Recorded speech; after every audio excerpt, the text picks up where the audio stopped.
And for the power cable, this is for the power plug, and this is for the power connection on the LED screen.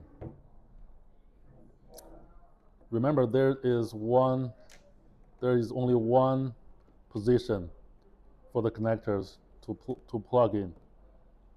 So we need to adjust it after plug in for the direction of the wire.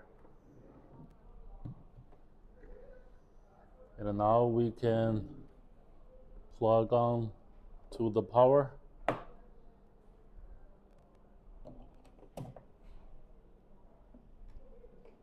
And then we can power it up.